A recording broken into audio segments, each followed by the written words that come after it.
celebrating 13 colorful years of capturing heartbeats of Kerala lights and broadcasting to the world. This program brought to you by Abraham and Associates. We are dream sellers. We help families build a bright future. വാക്കുകൾക്ക് പറയാനാകാത്ത മനസ്സിന്റെ വികാരങ്ങൾ. I love myself. മനസ്സിലെ രഹസ്യങ്ങൾ താനേ തുറക്കും. അത് diamond പറയുമ്പോൾ മലബാറിലേക്ക് വരും. Faith Holidays, America's finest tour operator. To book a trip, call 1-888-91-FAITH. State Farm Insurance, Michael Therian. Keep the memories alive with Mukut Monuments.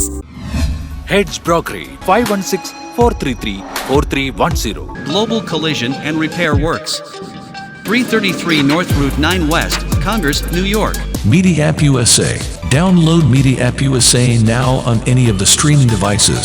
പ്രവാസി ചാനൽ ഡെയിലി ന്യൂസ് ബുള്ളറ്റിനിലേക്ക് എല്ലാ പ്രേക്ഷകർക്കും സ്വാഗതം. പ്രവാസി ചാനൽ ഇപ്പോൾ എല്ലാ സ്ട്രീമിംഗ് ഡിവൈസുകളിലും ലഭ്യമാണ്. Download media app USA on any of your streaming device or any smart television.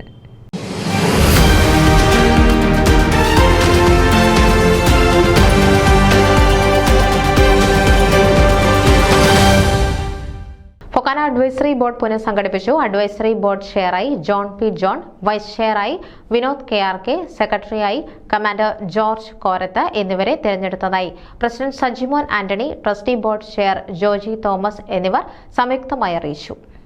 ഫൊക്കാനയുടെ മുൻ president John P John ഏവർക്കും പ്രിയങ്കരനായ വ്യക്തിയാണ്. സൗമ്യനായ നേതാവെന്നറിയപ്പെടുന്ന ജോൺ പി ജോൺ 2016 കാനഡയിൽ നടത്തിയ ഫൊക്കാന കൺവെൻഷൻ ചരിത്രമാക്കി മാറ്റി. 1968 20 അംഗങ്ങളുമായി ആരംഭിച്ച ടൊറന്റോ മലയാളി സമാജം നോർത്ത് അമേരിക്കയിലെ ഏറ്റവും വലിയ സംഘടനകളിൽ ഒന്നായി മാറ്റിയതിൽ ജോൺ പി ജോണിന്റെ സംഘടനാ പാടവത്തിന് തെളിവാണ്. 10 തവണ ടൊറന്റോ മലയാളി സമാജത്തിന്റെ പ്രസിഡന്റായ അദ്ദേഹം കനേഡിയൻ അമേരിക്കൻ മലയാളികൾക്ക് സർവ്വസമ്മതനാണ്. FOKANA president, vice president, trustee board member, committee member, election commissioner എന്നീ നിലകളിൽ പ്രവർത്തിച്ചിട്ടുള്ള അദ്ദേഹം പ്രവാസി ചാനൽ ആദ്യമായി ഏർപ്പെടുത്തിയ നാമി അവാർഡ് നേടിയ ആദ്യ വ്യക്തി കൂടിയാണ്. ഒരു ചാരിറ്റി പ്രവർത്തകൻ കൂടിയായ അദ്ദേഹം നിരവധി സന്നദ്ധ സംഘടനകളിൽ ഭാഗമാണ്.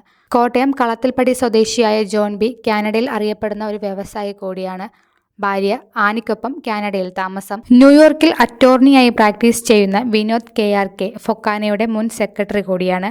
FOKANA Philadelphia convention general convener, FOKANA Washington convener, spelling bee മത്സരത്തിന്റെ സംഘാടകൻ, trustee board secretary, trustee board member എന്നീ നിലകളിൽ പ്രവർത്തിച്ചിട്ടുള്ള അദ്ദേഹം കേരള സമാജം ഓഫ് ഗ്രേറ്റർ ന്യൂയോർക്കിന്റെ mun president, Indian national overseas congress national board of trustee member, Indo American lawyers forum vice president, Ayyappa Seva Sangham vice president, Kerala Hindus of North America board of trustee secretary, മഹിമയുടെ പ്രസിഡന്റും മന്ത്രയുടെ trustee chair തുടങ്ങി നിരവധി സംഘടനകളിൽ സ്ഥാനങ്ങൾ വഹിച്ചിട്ടുള്ള വ്യക്തി കൂടിയാണ്.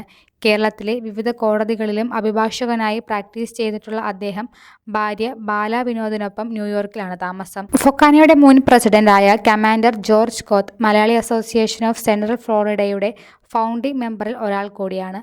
1992 അസോസിയേഷന്റെ 2ാമത്തെ പ്രസിഡന്റ് ആവുകയും അന്നുമുതൽ ഇന്നുവരെ അസോസിയേഷന്റെ നെടുംതൂണായി പ്രവർത്തിക്കുകയും ചെയ്യുന്നു.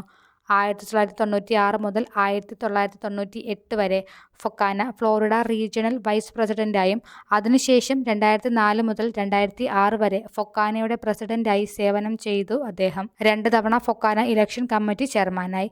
ടാമ്പ എക്യുമെനിക്കൽ പ്രസ്ഥാനത്തിന്റെ ഫൗണ്ടറിൽ ഒരാളായ അദ്ദേഹം അമേരിക്കയിൽ നടന്ന പല തെരഞ്ഞെടുപ്പുകളിലും നേതൃത്വം വഹിച്ചിട്ടുണ്ട്. അമേരിക്കൻ കോൺഗ്രസിലേക്ക് മത്സരിച്ച മേരി തോമസിന്റെ ക്യാമ്പയിൻ ചെയർപേഴ്സണായും സേവനം അനുഷ്ഠിച്ചിട്ടുള്ള അദ്ദേഹം ഭാര്യ ടീന ജോർജുമൊത്ത് ഫ്ലോറിഡയിലാണ് താമസം. ഫൊക്കാന അഡ്വൈസറി ബോർഡ് ഭാരവാഹികളായി തിരഞ്ഞെടുക്കപ്പെട്ട John P John, Vinod KRK, commander George Korath എന്നിവരെ ഫൊക്കാന എക്സിക്യൂട്ടീവ് കമ്മിറ്റിയും ട്രസ്റ്റി ബോർഡും അഭിനന്ദിച്ചു. Fokana president Sajimon Antony, secretary Sreekumar Unnithan, treasurer Joy Chackappan, trustee board chair Joji Thomas, trustee vice chair Satheesan Nair, trustee secretary Biju John, മറ്റ് എക്സിക്യൂട്ടീവ് കമ്മിറ്റി മെമ്പേഴ്സ് എന്നിവർ അഭിനന്ദിച്ചു. News desk Pravasi channel. നിങ്ങളുടെ വാർത്തകളും വിശേഷങ്ങളും ഞങ്ങളെ അറിയിക്കാൻ മറക്കണ്ട. news@pravasichannel.com അല്ലെങ്കിൽ editor@tmalayaali.com എന്ന ഇമെയിലിലേക്കോ വാർത്തകൾ അയയ്ക്കുക.